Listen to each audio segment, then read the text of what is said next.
Alright, then in this video we'll solve the first problem set which I attached at the end of the last video. I do recommend all of you try it first before looking at the solution. So we'll head right into question 1, which is an ISI 2011 question which I have slightly modified to make it more tractable.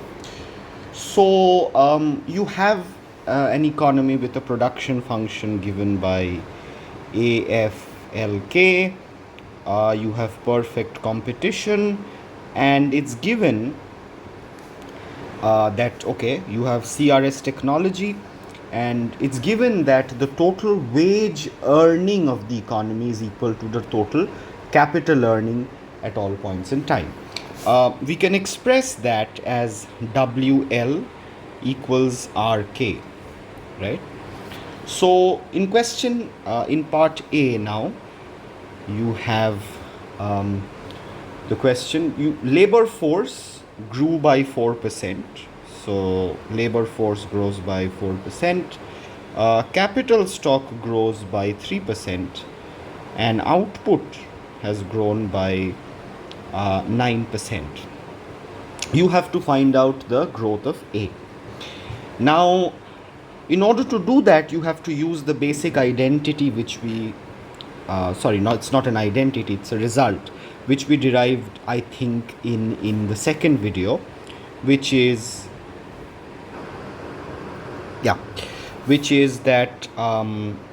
the growth decomposition, right? And so the result we had found was this. So you're given k dot by k and l dot by l and y dot by y. The epsilons are not known, and you have to find out the elasticities from this. So how do we do this? This is a bit tricky actually, and probably one of the tougher questions on this topic. But the result is this. From CRS and Euler's theorem, you know WL plus RK equals Y, right? Which implies, using this result, that WL equals RK equals Y by 2.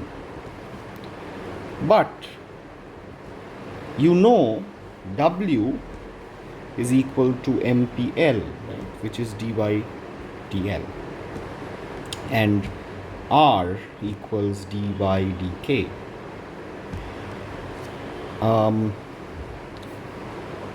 So you are given WL equals y by 2 implies that dy dl into L equals y by 2, which implies that dy dl into L by y equals half, which implies that epsilon yl equals half. Similarly, epsilon yk is equal to half. Therefore, A dot A can be computed from 1. I will not go ahead and complete the solution because at this point it is basic algebra. So that's it for part A. We'll go to part B now. I don't know what's wrong with this page. Yeah, part B. In part B, the modification which I have done is to assume that you have a production function of the Cobb-Douglas type. This makes the problem slightly more tractable than it otherwise would be. Now, remember, WL equals RK. Now, if you have the production function given by this, right, and you have epsilon yi equals half, right, for I LK, then alpha equals half. Okay, this is something you can derive yourself. Just take the log of this and you'll find that alpha is equal to epsilon yk, and 1 minus alpha is equal to epsilon yl. Fairly standard result. Okay, now once you know this, what can you do? The problem tells you that the rental rate, wage rate has grown by 30%, rental rate has grown by 10%, and price of the good has grown by 5%. Right? Now, this implies, okay, and I'll just write N here because these are nominal wages and nominal rental rates. Now, this implies that real wage has grown by 30 minus 5 equals 25%, and real rental has grown by 5%. Why? This is true because real wage is equal to nominal wage by price, which implies that this equals Wn dot by Wn minus P dot by P. Okay? And similarly for rental rates. So now you know this. Now that you know this, where does that lead you? Right? Just zoom out a little bit. Yeah. Okay. Now you have a Cobb-Douglas type production function. You know from previous videos that small y here, which is equal to y by L, is a small k alpha. Right? This is equal to f of small k here. Therefore, f dash k equals alpha a k alpha minus 1 equals half a k minus half here. Now, you know that wage, and this is again something I've shown you in a previous video, is equal to this, right? And here that comes out to be,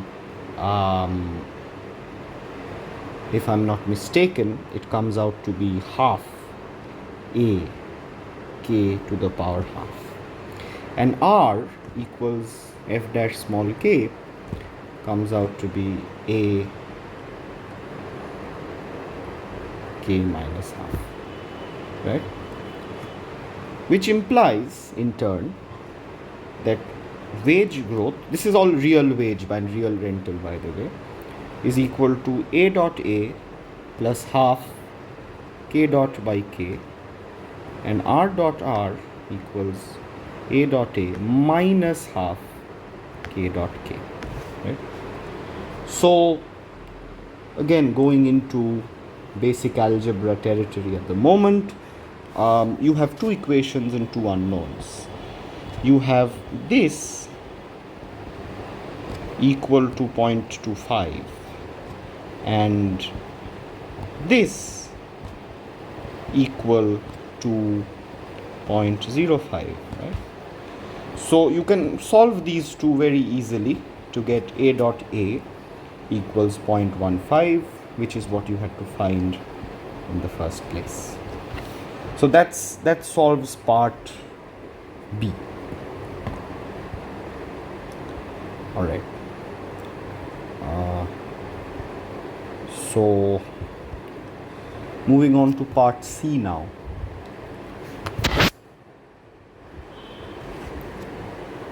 Part C. There was no growth in technological productivity. So this is 0. Wages have grown by 30%. Rental rates have grown by 10%. And this is nominal again. You need to find out rate of price growth. So from the previous result, wage growth, which was found to be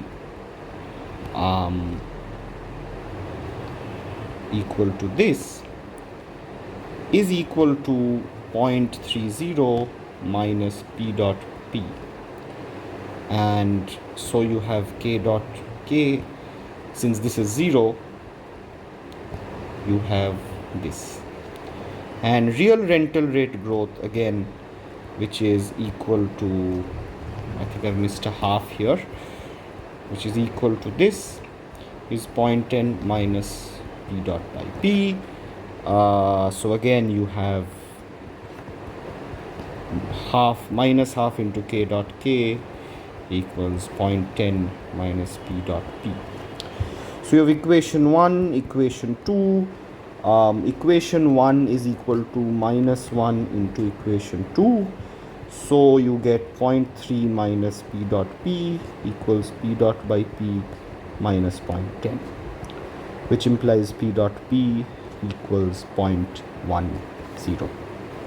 And that solves part C as well.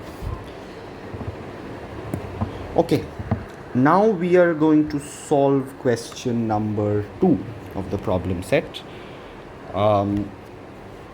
So you have an intensive form production function given by k to the power 4 minus 6k cube plus 11k square minus 6k.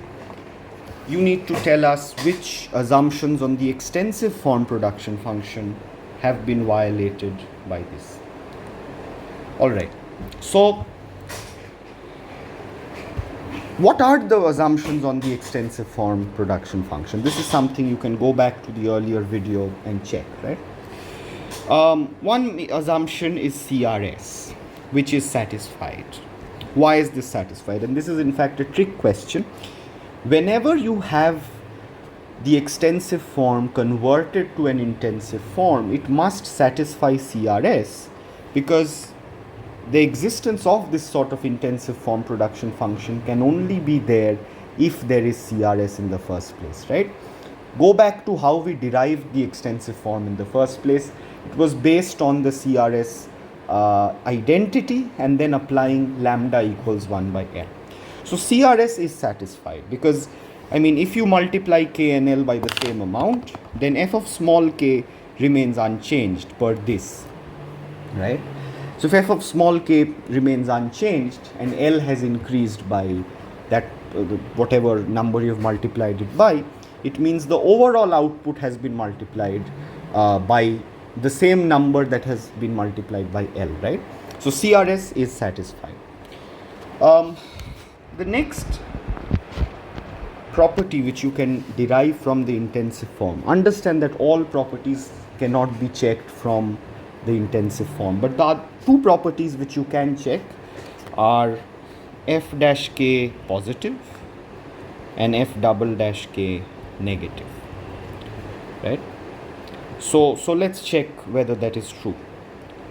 So f dash k equals 4k cube minus 18k square plus 22k minus 6. And you can see that f dash 0 equals minus 6, so does not satisfy it. F double dash k is 12k square minus 36k plus 22. If you check the roots of this, you're going to get 36 square minus I believe 2. Yeah, you're going to get something of this sort. The point being, you have two roots, right? Because the discriminant is positive, which implies f double dash k is positive for some k, right? And I think it's probably going to be positive for a very large k anyway. So this is also not satisfied.